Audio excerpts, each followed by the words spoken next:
सो कि third activation technique जो हम इस वीडियो में डिस्कस करने वाले हैं, चलिए जानते हैं किस तरह से हम थर्ड एक्टिवेशन कर सकते हैं। आज हम एक बहुत ही अनोखी ध्यान तकनीक पर बात करने वाले हैं। इसका जिक्र एक स्रोत त्राटक ध्यान आत्मबोध का दर्पण में मिलता है।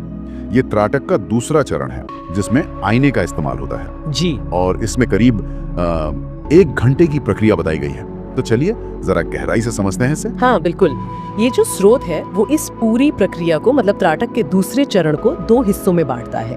पहला हिस्सा 40 मिनट का है, उसे दर्पण त्राटक कहा गया है, और फिर उसके बाद 20 मिनट का एक रेस्ट पीरियड है, विश्राम का। अच्छा, 40 मिनट का त्राटक और 20 मिनट विश्राम, ठीक है जी।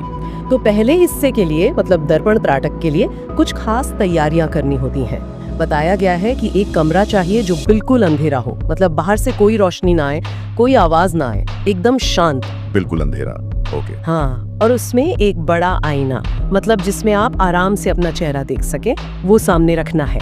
और पास में एक दिया या मोमबत्ती रखनी है, लेकिन ऐसे रखनी है कि उसकी लौ आईने में ना दिखे, बस आपके चेहरे पर हल्की रोशनी पड़े। अच्छा, यानी लौ नहीं देखनी, सिर्फ अपना चेहरा देखना। बिल्कुल। और फिर आता है सबसे मुश्किल हिस्सा। 40 मिनट तक बिना पलक झपकाए आईने में अपनी ही आंखों की पुतलियों में लगातार देखना है। 40 मिनट बिना पलक झपकाए, ये तो काफी मुश्किल लगता है। हाँ है तो, और कोशिश ये भी करनी है कि पुतलियां हिले नहीं, स्थिर रहें। स्रोत में ये भी कहा गया है कि आंसू आएंगे, उन्हें बहने देना है, रोकना नहीं है, पर पलक नहीं झपकानी। काफी गहन साधना लगती है। फिर क्या होता है इसके बाद? स्रोत कहता है कि आईने में चेहरा बदलने लगता है। ये काफी उत्सुकता जगाने वाली बात है। हाँ, यहीं से ये अभ्यास और गहरा होता है। बताया गया है कि कुछ दिन अगर आप ये अभ्यास करते हैं तो आईने में जो आपका चेहरा दिख रहा है वो स्थिर नहीं रहता, वो बदलने लगता है। बदलने लगता है। कैसे? अजीब अजीब से, मतलब अनजाने चेहरे दिख सकते हैं। कभी कभी तो ऐसा भी लग सकता है कि ये चेहरे पिछले जन्मों के हैं। स्रोत कहता है कि ये असल में हमारे अचेतन मन की, हमारे सबकॉन्शियस माइंड की परतें हैं जो ऊपर आ रही हैं। अच्छा। और इनसे घबराना नहीं है, बस देखते रहना है साक्षी भाव से। तो ये जो चेहरे बदलते हैं ये कोई वहम नहीं है, इसका कोई मनोवैज्ञानिक आधार बताया गया है? हाँ, इसे अचेतन का प्रतिबिंब कहा गया है। स्रोत के मुताबिक करीब 3 हफ्ते अगर ये अभ्यास किया जाए तो ये बदलाव इतने तेज हो जाते हैं कि कभी कभी अपना चेहरा पहचानना भी मुश्किल हो जाता है। बाप रे। और फिर एक ऐसा पॉइंट आता है, एक ऐसा क्षण जब आईने में चेहरा बिल्कुल गायब हो जाता है, कुछ नहीं दिखता, बस खालीपन। चेहरा गायब मतलब पूरी तरह से? हाँ, पूरी तरह से। और स्रोत कहता है कि यही सबसे महत्वपूर्ण क्षण है। जब ऐसा हो तब आंखें बंद कर लेनी है और उस खालीपन को, उस अनुभव को अपने भीतर महसूस करना है। माना जाता है कि ये वो पल है जब आप अपने अचेतन से सीधा जुड़ते हैं। आप खुद को देखते हैं बिना किसी सामाजिक नकाब के, बिना किसी पहचान के। स्रोत इसे संपूर्ण नग्नता में स्वयं को देखना कहता है।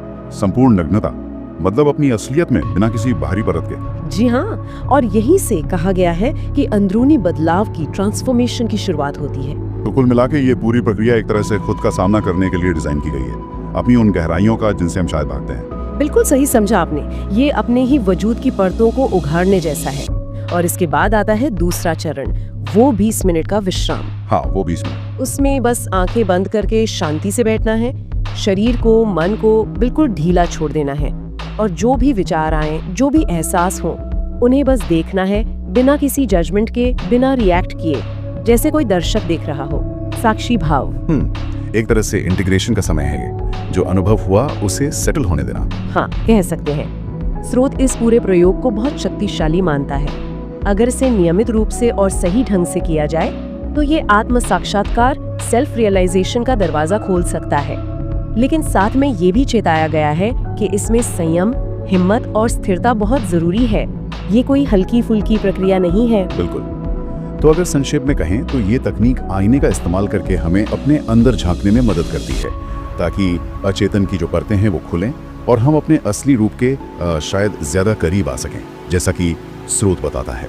हाँ बिल्कुल, ये एक तरीका है अपनी बाहरी पहचानों से, जैसे हमारा नाम, हमारा काम, हमारे रिश्ते, इन सब चीजों से परे जाकर अपने उस असली मैं को महसूस करने का जो इन सब के पीछे है। और ये एक बड़ा सवाल भी खड़ा करता है ना, कि अगर हम अपनी सारी सामाजिक कंडीशनिंग जो समाज ने हमें सिखाया है उसे हटा दें तो हम असल में है कौन?